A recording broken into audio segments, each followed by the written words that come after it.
Le journal de bord. Ah, cet anniversaire. Étonnamment, il ressemble à l'anniversaire que j'ai passé avec Philippe, Script Christophorus, que son nom. Je marche encore avec ses chaussures Caterpillar. Et Mika. J'ai eu une scène où il y avait Vib, Tim et moi. Et à mes 30 ans, il y avait Philippe, Mika et moi.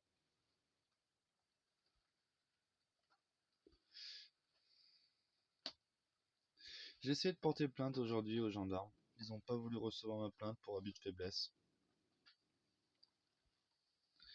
Étant donné que Audrey a rencontré quelqu'un qui était en état dépressif parce qu'il était isolé du monde, qui se défoulait sur internet en disant ses codes de vérité au monde entier, qu'il était triste à en crever de ne pas pouvoir fonder une famille, d'être heureux, de donner l'amour qu'il avait à donner à une femme, à des enfants, qu'il se voyait dépérir dans une maison trop grande pour lui.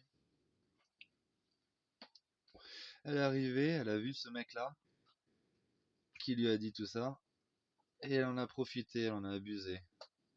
Elle a joué avec mes sentiments, me faisant péter les plombs, parce qu'en effet, je suis quelqu'un d'instable. J'attendais qu'une femme me rende stable. Tu vois, c'est comme le A. Le A, s'il y a une barre qui est pas avec une autre barre, ben elle tombe la barre. Ben, c'est un peu ça, mon idéologie. C'est deux barres qui sont pas stables, qui se stabilisent ensemble, tu vois. Donc elle, avec ses notions juridiques, tout ça, elle sait qu'elle a pu en profiter, elle pourra un jour en tirer parti, c'est ce qu'elle fait d'ailleurs aujourd'hui. Pour me faire miroiter l'idée d'une famille, pour après me retirer mon fils et dire regardez, il est complètement malade parce qu'il aime tellement son fils qu'il pète un plomb.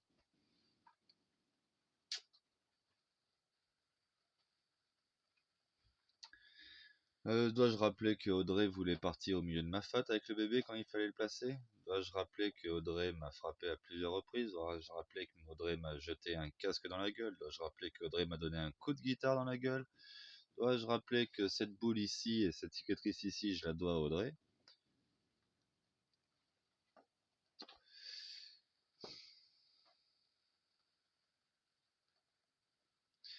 Dois-je rappeler que Audrey a vu un être qui était de toute évidence émotionnellement fragilisé, blessé, et que au lieu de prendre soin de moi et de me chérir, elle n'a fait que titiller, piquer encore et encore et encore? Dois-je rappeler que tous les messages malhonnêtes que Audrey m'envoie en disant ah mais ça veut dire que t'es pas capable de nous accueillir? Je suis pas capable de vous accueillir? Je t'ai accueilli chez moi pendant un an, Audrey. Là, je vis dans une caravane, je suis tout seul, je peux même pas voir mon fils. Tu veux que je prenne mon fils et que je mette tout le confort autour de lui? Mais je prends mon fils demain et je vais dans une baraque quelconque d'un pote, d'un monvier, de je sais pas quoi, avec l'eau chaude, l'eau courante. J'ai assez de cash pour acheter du lait pour le bébé. J'ai même assez de cash pour prendre un billet d'avion et l'amener dans un 150 mètres carrés à Tahiti. Pardon, 250 mètres carrés à Tahiti. Ou un 100 mètres carrés à La Réunion, avec une mamie d'adoption, Imose.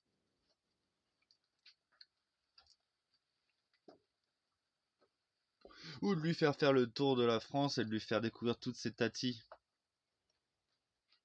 Dans une voiture assurée avec le contrôle technique. Donc bon.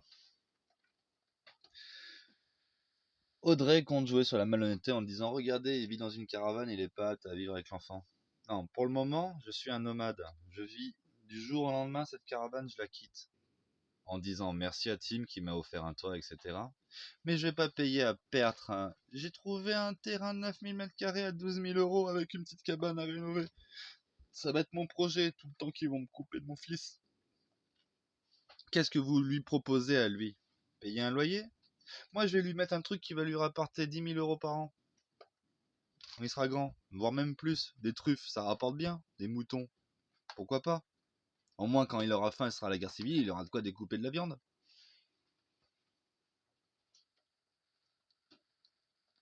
Audrey écrit des messages malhonnêtes sur Discord, me faisant passer pour soit un fou, un psychopathe, soit pour quelqu'un qui n'est pas capable d'héberger sa famille, etc., etc.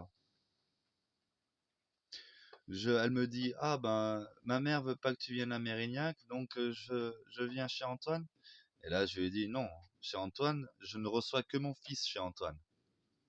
Toi, je te reçois pas, Audrey, chez Antoine. Je reçois que mon fils chez Antoine. Et elle me dit, ah, ça veut dire que tu veux pas recevoir ton fils chez Antoine? Tu peux recevoir ton fils nulle part. Déjà, elle ignore le message que j'ai écrit juste avant. Mais rien que le fait que j'écris ce message avant et qu'elle a écrit ce message après en ignorant ce que j'ai avant, elle a écrit un message après en ignorant la phrase que j'ai dit avant, montre que c'est une putain de menteuse manipulatrice, une folle. Rien que le fait que je doive passer par Audrey pour mon fils, déjà, c'est une aberration intellectuelle. Le juge nous a donné à tous les deux le même droit de visite. Comment ça se fait que mon intermédiaire pour mon fils s'appelle Audrey alors que c'est avec son père, normalement, que je dois discuter? Un père qui m'ignore, d'ailleurs. Et qui attend l'aval ou le suçage de sa fille.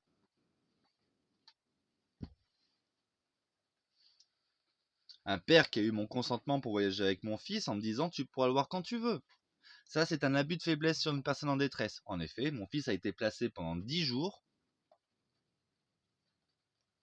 Il m'a dit tu pourras le voir autant que tu veux. Bien sûr, je préfère qu'il soit avec son grand-père paternel, placé avec son grand-père paternel, qu'avec la famille d'accueil. Je signe le papier, tout ça, il est content, il part avec, et après je peux plus le voir alors qu'il m'a dit que je pourrais le voir tout le temps. Mais attends, mais tu m'avais dit que tu m'aurais pourri la vie ici, Philippe. Mais jamais j'aurais signé ce papier, jamais j'aurais dit ça au juge. J'aurais dit quoi au juge? Moi, je veux qu'il aille à Tahiti, parce que eux, ils vont pas vouloir que je voie mon fils tout le temps. Donc avec ma mère, je sais que je pourrais voir mon fils quand je veux.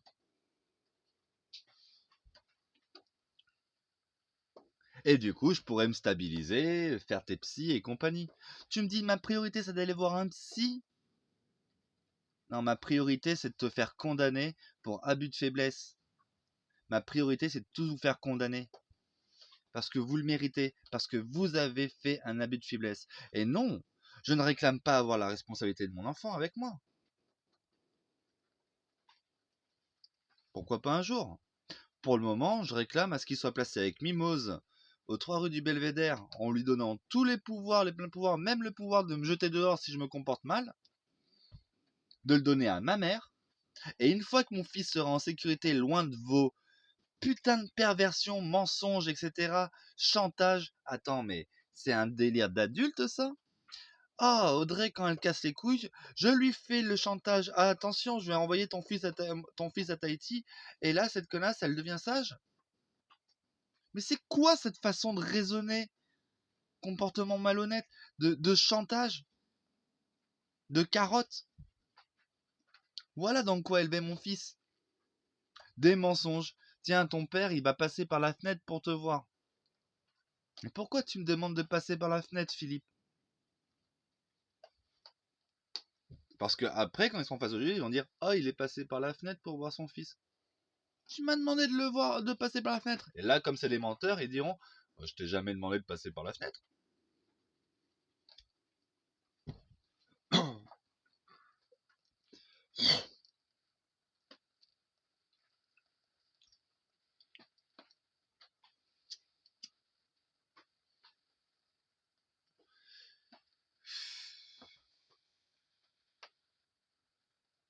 Fallait que ça sorte. Je suis face à une machination de pseudo-juriste qui a raté tous ses diplômes en droit et qui écrit des messages de merde en disant un jour je vais l'utiliser contre lui ce que j'ai écrit.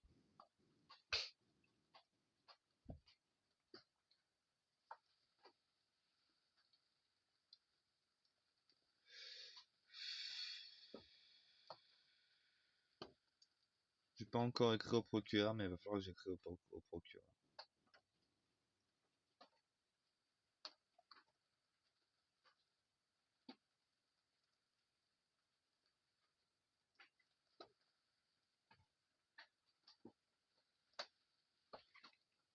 Enfin bref. De toute façon,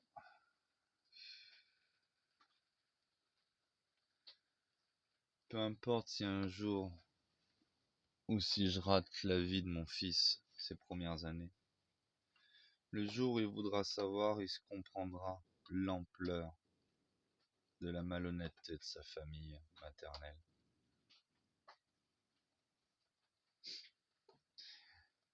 Et moi, j'ai été le fils qui a critiqué la mère durement. En plus, j'ai eu tort, moi. Mais si j'avais eu raison, mais ma mère, je l'aurais laissé mourir dans son coin sans jamais me soucier d'elle.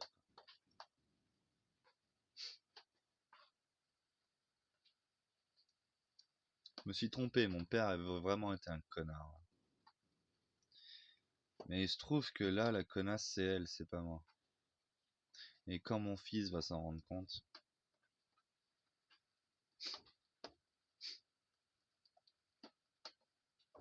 j'aimerais pas être à leur place. Ça, c'est sûr. Là, ils vont profiter, ils vont voler les premiers instants, les premiers mots, les premiers papas.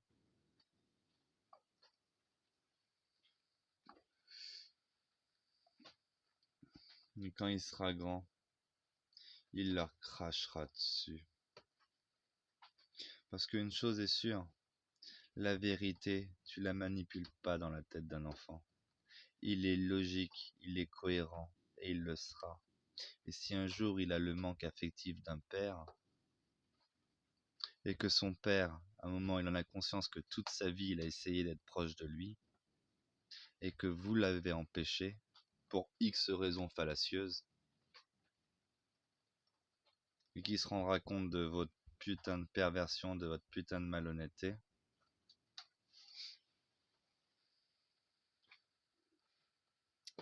ah, il va vous lever les doigts. Attends, pendant que toi tu dépensais pour faire des trucs inutiles, que t'achetais des trucs de merde qui servent à rien, tout ça, mon père il a planté des arbres pour moi. Mon père il m'a donné tout ça comme terrain. Mon père il a garanti ma vie et celle de mes enfants, pendant que toi là t'as fait des crédits pour mourir avec tes crédits et laisser tes enfants à payer tes dettes.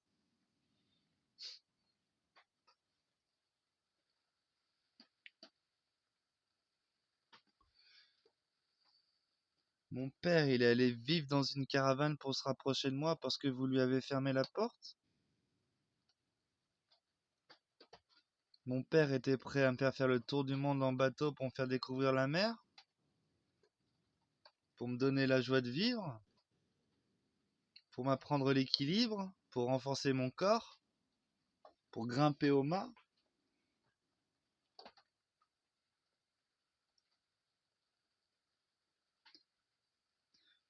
Mon père m'a sauvé la vie à mon 5e jour parce que ma mère a voulu m'apprendre l'apnée à 3 reprises consciemment.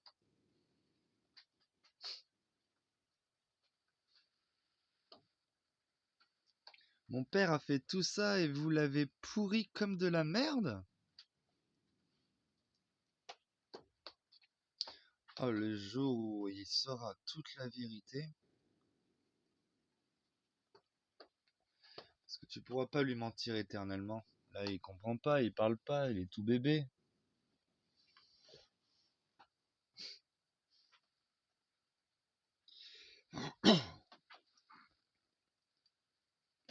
Attends, mon père voulait faire une famille. Il s'était énervé parce qu'il était trop amoureux que toi et que toi tu l'aimais pas et que tu lui disais un coup je t'aime, un coup je t'aime pas.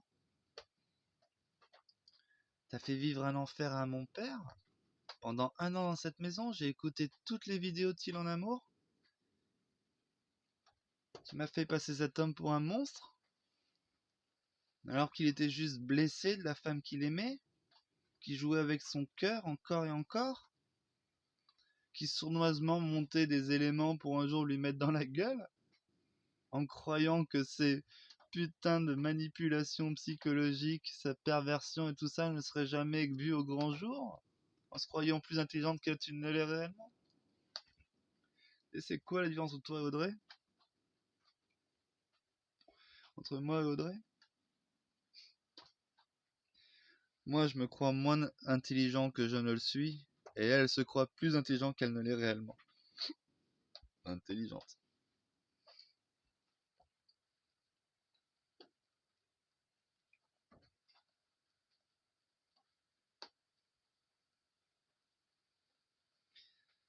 Mais bon, de toute façon, c'est un buffle de métal, hein. Et c'est quoi un buffle de métal? C'est un long hiver. Rude.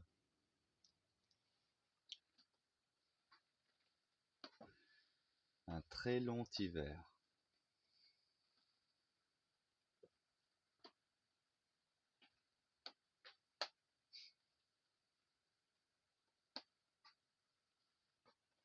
J'espère juste que vous allez pas trop niquer son potentiel.